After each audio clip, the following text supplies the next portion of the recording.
Hello dear students, हम राजपूत्स topic discuss कर रहे थे। ठीक है, आज हम नॉर्थ इंडिया के राजपूत्स के बारे में डिस्कस करेंगे कि राजपूत नॉर्थ इंडिया में जो कौन कौन सी ऐसी स्टेट्स थी जहाँ पे राजपूतों ने शासन किया था। ठीक है, अब बेटा सबसे पहले तो मैं आपको एक बात बता दूँ कि पूरे इंडिया में राजा हर्षवर्धन जो वर्धन वंश के थे वो शासन कर रहे थे। ठीक है, कौन से राजा?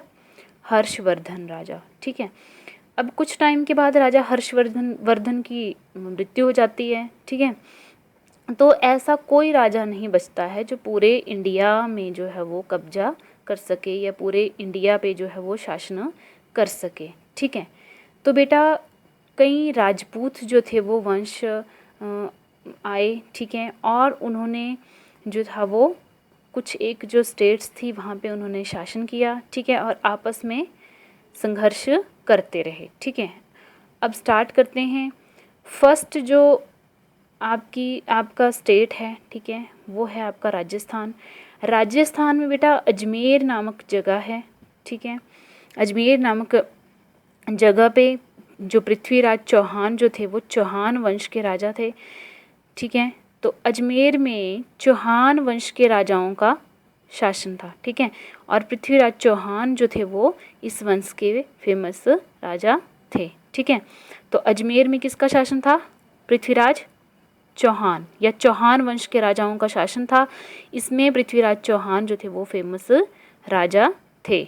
ठीक है, और गुजरात में गुज्जर प्रतिहार, गुज्जर से देखो गुजरात बना है गुज्जर शब्द से। ठीक है, तो गुज्जर प्रतिहार वंश के राजाओं का शासन कहाँ था?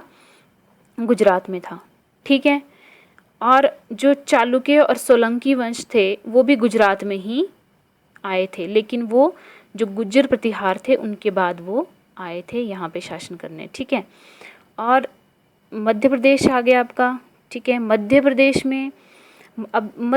में परमार वंश के जो राजा थे बेटा उन्होंने शासन किया था। ठीक है, और जो आपका उत्तर प्रदेश है, उत्तर प्रदेश में कन्नौज में जो थे वो गढ़वाल राजाओं का शासन था। ठीक है, तो आपने ऐसे याद रखना है, राजस्थान में चौहान वंश, गुजरात में गुज्जर प्रतिहार और बाद में चालुक्य और सोलंकी। ठीक है, और मध्य प्रदेश में जो थे वो आपके परमार वंश के राजाओं का था, और उत्तर प्रदेश में जो था वो गढ़वाल वंश के राजाओं का था। ठीक है, अब हम ये पढ़ेंगे कि कौन कौन से राजपूत फेमस राजा जो थे वो यहाँ पे शासन कर रहे थे।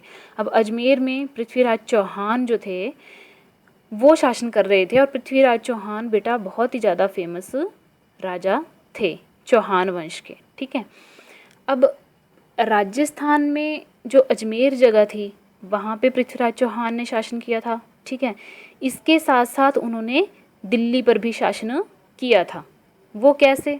अब दिल्ली पर शासन किया था तो कैसे किया था बेटा? दिल्ली की जो स्थापना थी वो तोमर वंश के राजाओं में राजा अनंगपाल ने, ठीक है, राजा अनंगपाल ने की थी। किसकी स्थापना? दिल्ली की। ये याद रखना है, मैंने आपसे बाद में पूछना भी है। ठीक है, दिल्ली की जो स्थापना थी वो तोमर वंश के राजाओं में राजा अनंगपाल ने की थी। ठीक है, और जो चौहान वंश के जो राजा थे उनके ननिहाल थे तोमर वंश के राजा। ठीक है, या तोमर जो वंश था वो इनके ननिहाल थे। ठीक है, तो जो चौहान जो वंश के जो राजा थे ये उनके ननिहाल थे, इसलिए अजमेर और दिल्ली दोनों पर जो था उन्होंने शासन किया था। ठीक है, नेक्स्ट आया आपका गुजरात।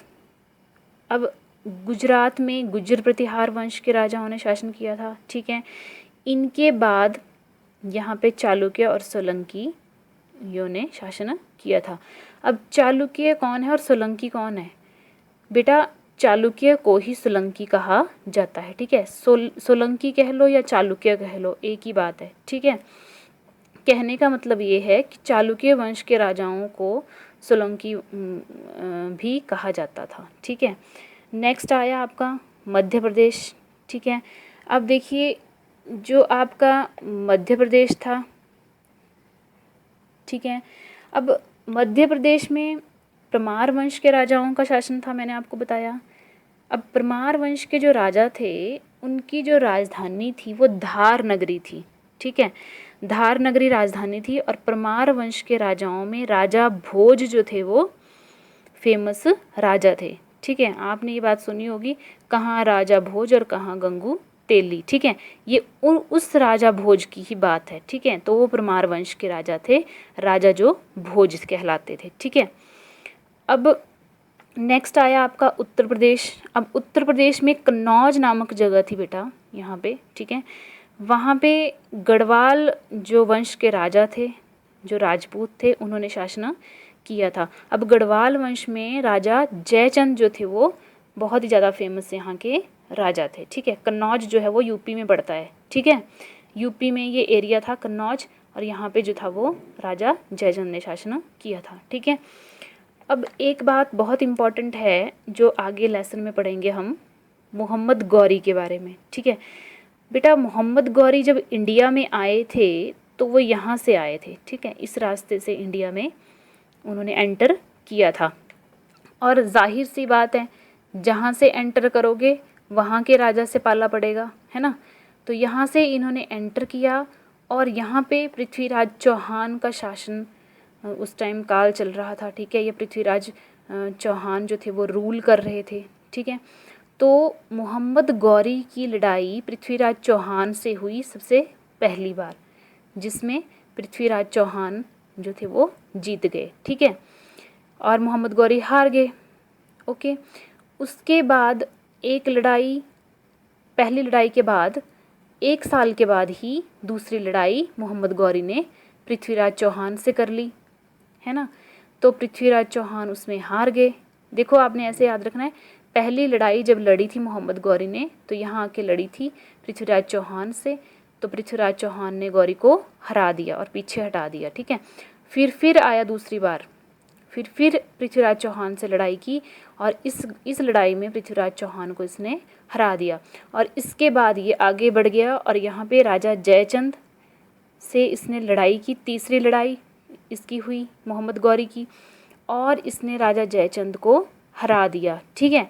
और मोहम्मद गौरी जीत गया और राजा जयचंद को हरा दिया और यहाँ पे इन्होंने कब्ज़ा कर लिया। अब देखिए यहाँ पे और यहाँ पे इन्होंने कब्ज़ा कर लिया था, ठीक है। बेटा आज की वीडियो में बस इतना ही, आपने इसको अच्छे से मैप को रीड कर लेना है, ठीक है। अब इसके लेसन में जो दिए हैं राजपूत्स वो हम नेक्स्ट वीडियो में डिस्कस करेंगे, ठीक।